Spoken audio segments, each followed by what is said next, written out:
So here we are, ready for chapter 15.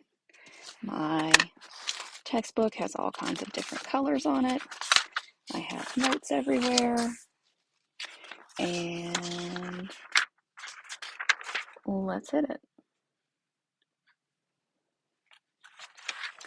So after the Civil War, the formerly enslaved people, now called freedmen or freedwomen, and their white allies in both the North and the South are trying to redefine the meaning and the boundaries of American freedom. Remember, this is a theme that is throughout this course. What is freedom? What constitutes freedom? And who is free versus who is not free? Freedom was at one point only for white people, and now Black Americans are slowly being incorporated into that too. Um, Laws are being rewritten. Black people are recognized as citizens with equal rights eventually. They're eventually given the right to vote, even in the South, technically. They Black people make their own schools, churches, institutions. They want economic independence. I think this is pretty much we know this. This is a lithograph depicting Black Congressman Robert B. Elliott delivering a speech that ends up becoming the Civil Rights Act of 1875. So here is what we're going to talk about. This is the first focus question we're going to try to answer. What visions of freedom did the former slaves and slaveholders pursue in post-war South?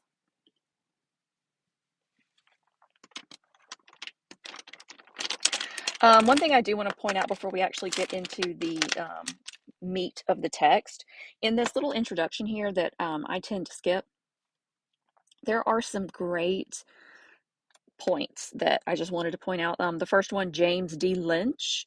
He was born free in Baltimore, educated in New Hampshire, went on to serve as Secretary of State of Mississippi. Black man. A Baptist minister who is speaking for a group of Black leaders says that freedom is receiving by irresistible power. Oh, no, I'm sorry. This is what slavery means. Receiving by irresistible power the work of another man, not by his consent. And freedom is placing us where we could reap the fruit of our own labor and take care of ourselves. The way to accomplish this was to have land and turn it and till it by our own labor. And Fraser insists that Blacks possess sufficient intelligence to maintain themselves in freedom and enjoy the equal protection of the laws. I think that this could easily be said by anyone throughout the history of the United States, that many people come to America exactly for this. They want to reap the fruit of their own labor. They want to take care of themselves. They want to own their own land. They want to till it by their own labor. They want independence. They want independence and freedom. And I think that this is, it's very arguable that anyone could identify with this particular statement. The 40 acres and a mule. This is something that is referenced a lot, and it comes from Sherman's Special Field Order number 15.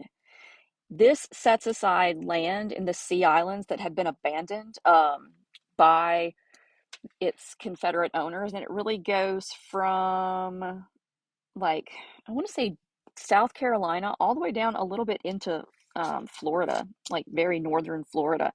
And this was for Black families could have 40-acre plots of land, and he offered these people mules that the Army was no longer using to help work the land. So this is where we get the 40 acres and a mule, in case you were ever wondering. So the question here is, does freedom simply mean the absence of slavery? Or does it imply other rights for former slaves? If so, which ones? Rights, does it mean equal rights? Does it mean voting? Does it mean ownership of property? As you can see, each one of these are rights that are granted separate from each other. Just because one is granted does not necessarily mean that others are as well. To begin with, for many of these formerly enslaved people, freedom meant escaping from the injustices of slavery, and they want to share in the rights and opportunities of American citizens.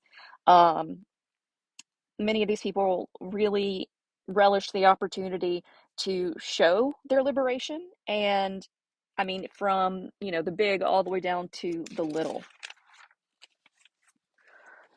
Um, the destruction of slavery, like we were saying before, it makes the definition of freedom central to reconstructing our nation. Whether freedom is only abolition or also including the expansion of rights for African Americans, this is a big point of contention for ever. I guess that's the best way to put it. Um, Black institutions that were established under slavery, like the family, the secret slave church communities, and free Black churches and schools, are strengthened and expanded after the war. Many African American families adopt the Victorian ideal of what family should be. So women are not working outside of the home. They're not working in the fields. The children are staying home with their mothers. This is kind of showing that yes, we can do this. We are exactly like you. We do this too. Um, Family is still a really huge part of the lives of Black Americans. There's reports of some free men who walked more than 600 miles to try to track down his wife and children who was sold away from him before the war. So these heartbreaking tales of attempts to reconnect with your family, and sometimes people never did, and it's just abominable. Poverty ends up interfering with what the idealized life would be. So, idealistically, Black women would not work outside the home, but many times they had to. You could not survive without that other income. And I mean, honestly, we see that still today. We have a majority of Black women working in industry. I don't know what I was going to say, working in industry. And I'm sorry, that thought left. You know what I mean. Okay. After the war, a lot of Black people left white churches and established their own churches. Let's see. I'm trying to see. I know I highlighted something. I don't know. Most notably, Methodist and Baptist churches. They're independent Black churches, Methodist and Baptist. There, I think I said all those words in the right order. These grew really quickly. The church is central to Black life. Here, you could get an education, you could socialize. There was a political space for the community. Um, and we have freed people really, really focusing on self improvement. They want to have an education. They want to read the Bible. They want to do, just well in society with the same thing that everyone wants. They want to prosper. They want to participate in politics. We have historically Black colleges and universities. So if you've never heard the abbreviation HBCU, that's what that stands for, historically Black colleges and universities. And some of the first ones are founded during this time. So you have Fisk, which is located in Tennessee, Howard, which is in Washington, D.C. So these colleges are founded for the formerly enslaved to get educations and to improve themselves. This is a nice little lithograph. I really like this. This is a pretty famous photograph. It's in a lot of textbooks. I like it. I think it's nice. Okay, so inevitably, in a society where political freedom, hold on, wait, did I go too fast? No, okay, sorry, I lost. I thought I went a lot farther than I actually did.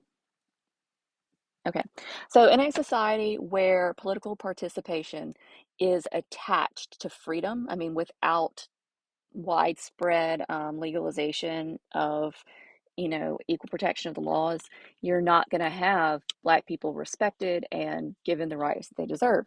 So former slaves really want the right to vote.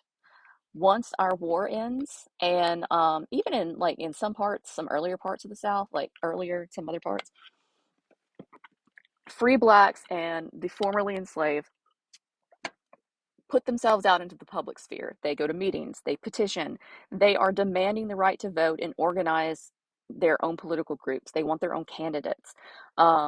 Black leaders are insisting that anything less than full citizenship will betray the war's meaning and the reason why it was fought in the first place.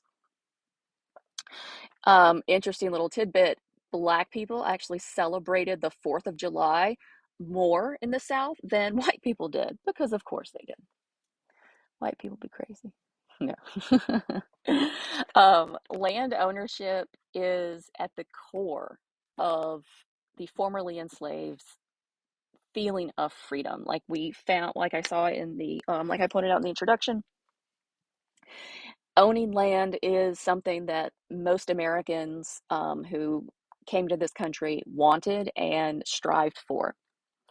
By acquiring land, the formerly enslaved hoped to create an economic life and like communities that could not be impacted by white control. So if you don't have any land, you're at the mercy of white people because you have no power. You can't support yourself.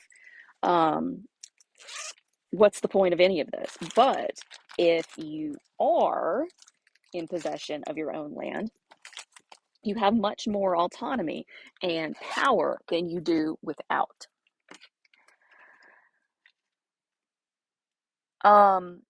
Many times, hold on, scratch that. Okay, so the formerly enslaved, their people's ideas of freedom are similar to white Americans. They want self-ownership, they want family, they want religious liberty, they want political participation, they want economic independence. Um, but they often see freedom as an open-ended process, not like a birthright. So there's a process in becoming free. Although we have, I mean, I think we all can agree that there are definite shortcomings in what African Americans were able to achieve post-war, but it is their own definition of what freedom means that ends up shaping America's definition of freedom. So these are two maps of the Barrow plantation, and this shows the effects of emancipation on Southern life. So in 1860, you have the enslaved individuals living in communal quarters near the owner's house. And then 20 years later, the formerly enslaved working as sharecroppers live all across the plantation. They have their own church, they have their own school. It's a big deal. This is, it says 5 generations of a Black family. So, sure, I mean, I don't know. I don't know these particular people, although it's a cute little family. Independent Black churches, right here. Okay, so many Southern whites are just gobsmacked by the fact that they were defeated and that emancipation is a thing. The war caused enormous destruction. We have Northern domination. it says the figure that we get from the textbook is 260,000 Southern white men die in the war, which was more than a fifth of the South's adult male white population. The war destroys agricultural property. It destroys most property that people had.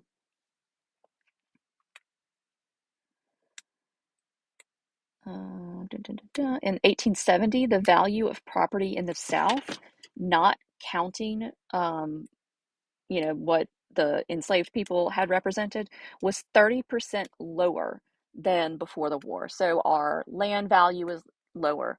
The value of everything is lower. So people who were, even if they were not hurt by losing the enslaved workforce, overall, any property that they owned has less of a value now.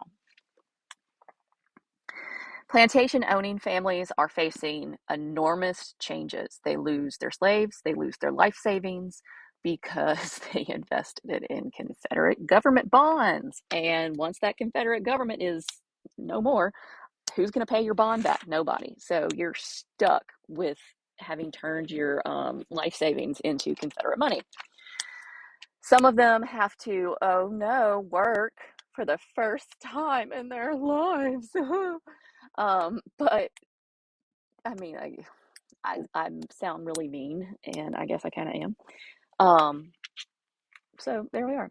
Southern planners want to kind of keep this pseudo enslavement thing going. They want to regain the control that they used to have. For your planters, freedom still means hierarchy, mastery. From their perspective, freedom is a privilege, it's not a right. And it does not mean economic independence or civil and political equality. So you have two very different, but still somewhat similar definitions of what freedom is. Northerners try to immediately put in what they think freedom is going to be. They define it basically as free labor, like you are able to market your labor freely. They want the formerly enslaved to become wage workers and own land, just like free whites in the North.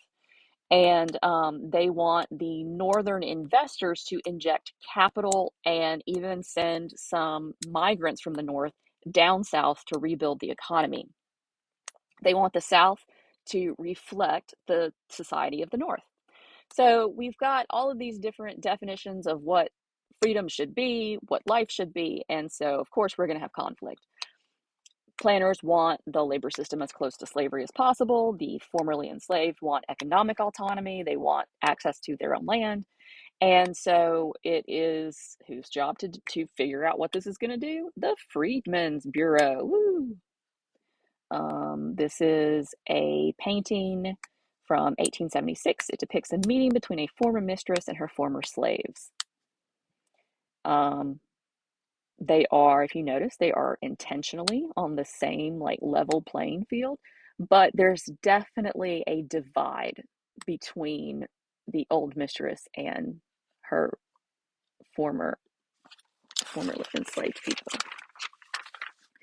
This is a political cartoon. It is a satire of what many white Southerners thought should happen. The great labor question from a Southern point of view. As you can see, you have this African American man in the foreground with his pick, barefoot. He's got a gardening hoe over his shoulder and he is sweating. He looks like he's been working pretty hard. You have more African American people in the background doing manual labor, and you have all these white people sitting on the porch. This guy's even leaning back in his chair. He is going to break those legs on that chair, and his wife is going to be very angry. And they don't appear to be doing anything. So, what we got here? Yeah, but this is it. This is an example of what the planners felt should be the status quo. And if you ask me, it does not look very much different from the way it looked pre-war. Okay, so our Freedmen's Bureau is directed by a man named O. O. Howard. He was a Civil War veteran from Maine, and this Freedmen's Bureau is an experiment in government social policy that is very similar to some of the policies that get put into place during the Great Depression, and then even later during Johnson's Great Society. The Freedmen's Bureau is responsible for establishing schools for the formerly enslaved. They want to give aid to the poor and the aged. They have to solve disputes between whites and blacks. They have to ensure equal treatment for former slaves and white unionists in court. The Bureau exists from 1865 to 1870 and had very few agents, no more than 1,000 at like its most powerful, or I guess its largest force. But it does a lot in education and healthcare. So by 1869, nearly 3,000 schools, serving more than 150,000 students in the South, are founded by the Bureau. Bureau agents are also doing hospitals that were established so they were established by the Army during the war, and the Bureau ends up taking them over. And it expands this hospital system into new places. They provide medical care and medicines to both Black and white Southerners. As we know, medical care is not great, so wonder how good that medical care was, but the effort was made. So the Freedmen's Bureau does have a conflicted legacy with economic affairs. The Bureau believes that race relations in the South rest on fair wages, fair working conditions, and on opportunities for improvement and social advancement. But our freed people don't want to be doing the same thing that they were doing before, just now getting paid for it. They want their own land. They want to be their own boss. The law that actually founded the Bureau enables the agency to divide abandoned and confiscated land into 40-acre plots, 40 acres, for rental or sale to freed people. In the summer of 1865, President Andrew Johnson orders that almost all the confiscated land that the feds had would go back to their former owners. Of course he did. In South Carolina and Georgia, Army troops forcefully evicted Black people who had been given that land by General Sherman. And of course, they protested, but nobody cared. They had to go back to work on plantations if there was no available land, and they often went to work for their former owners. Black men were mostly limited to farm work, unskilled labor, and service jobs. Black women were restricted to domestic work as cooks, maids. Wages were too low to build any kind of savings whatsoever. But by 1900, a significant number of Southern Blacks had managed to acquire small parcels of land. And it's this failure of land reform, this failure of giving the land to the people who had worked it for so many generations. This is what is this is what is meant when it says, where are our reparations? Like, where is the payback that we were supposed to get? We were told we were going to be reimbursed with the very least you could do. I mean, a lifetime of enslavement, and we're going to give you 40 acres and a mule. That just doesn't, I don't see how that's fair trade, but it's more than nothing, which is what they ended up getting. So yay, not yay, very sad.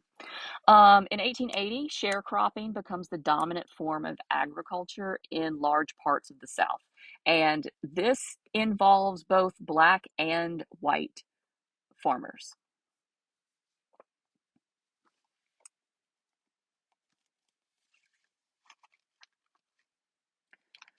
Let me see. Make sure I am covering everything.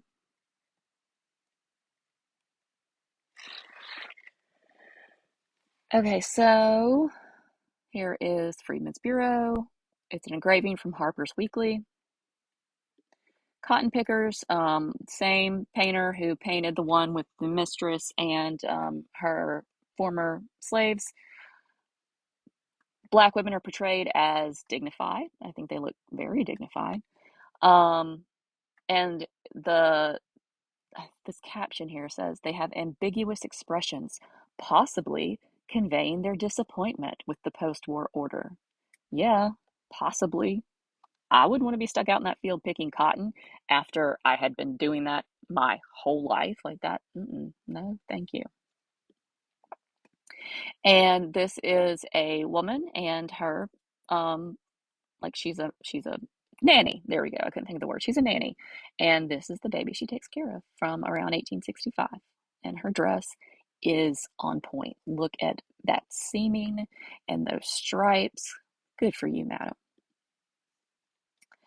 Okay, so we have new labor systems emerging in the South. The task system stays around in South Carolina and Georgia.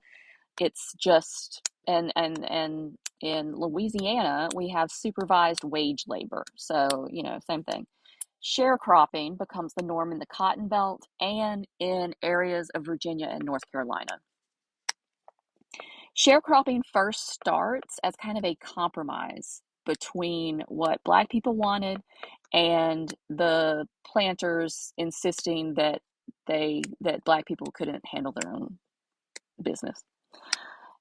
It gives each family the ability to rent part of a plantation, and then the crop is divided between the worker and the owner at the end of the year.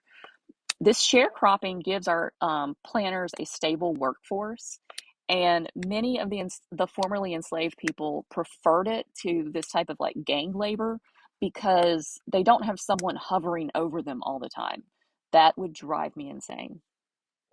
But sharecropping gets the conditions that it is performed in gradually get worse because the crop prices fall considerably post-war. We also have white farmers who are impacted after the war. So you have what are called like yeoman farmers. So small farmers. Before the war, they usually just raised food for their families. They grew a little bit of cotton. And that was it. After the war, you have property ruined, crops fail. And so these people who may have owned their own land may have been, pretty independent. Post-war, they end up having to commit part of their crops, and specifically their cotton crop. They end up having to grow more cotton and commit part of that crop as collateral in order to get supplies from your merchants. And this is what's called a crop lien. So if you can't pay back your debt from the sale of your crop, the merchant is entitled to a portion of that crop.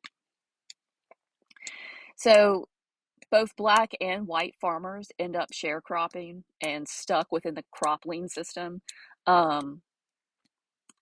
But a much higher percentage, okay, I don't understand what this means. A higher percentage of Black farmers rented their land, because if you're sharecropping, theoretically, you are renting your land. So I don't understand what that means, but I do know that there were more white sharecroppers than Black sharecroppers, at least according to the censuses. So if you look at census data from 1880 until 1940, there are more white men listed as sharecroppers than there are Black men. Now, with the caveat of sometimes censuses are unreliable, like sometimes you can't read the stupid handwriting. Like sometimes you're just like, did you hold the pen in your mouth while you wrote? Other times it's the data that's reported is self-reported. So if someone goes up to you and is like, hey, what's your name? And you kind of mumble and you're like, that person's going to write down what they hear. And I know from experience of looking through census records from my own family, like there are people whose names are spelled wrong. There's people whose name is like Nell and it's written out Nelly on the form. And so you've got all these possibilities for human error when reporting some of the census data. So, take that as you will.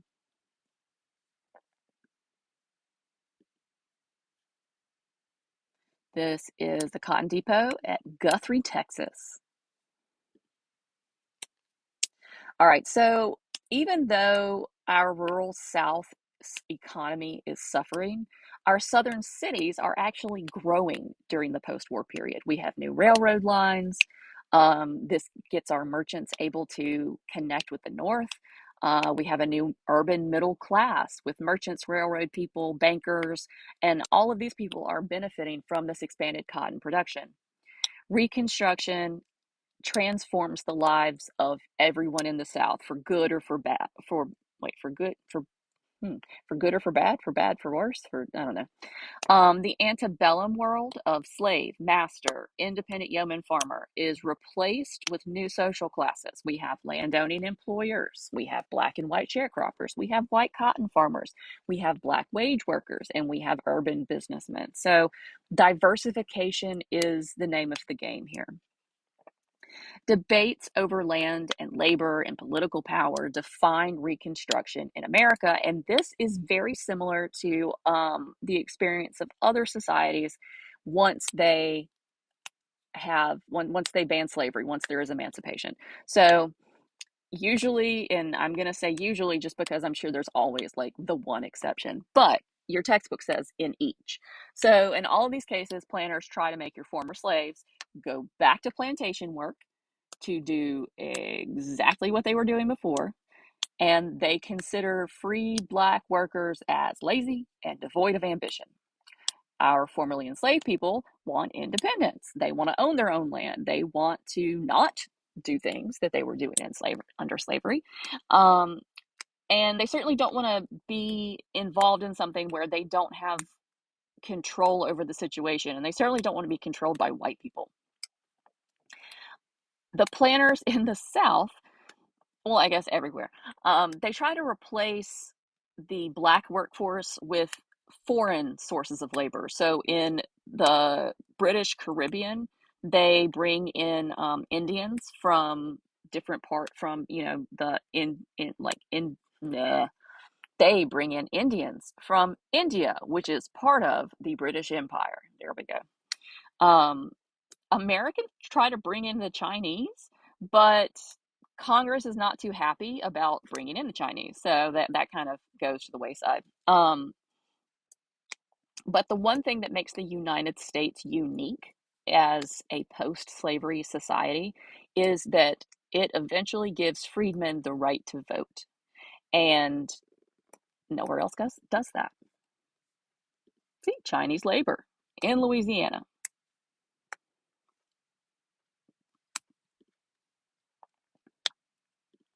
All right, I am going to, let me see, how many more slides do I have between?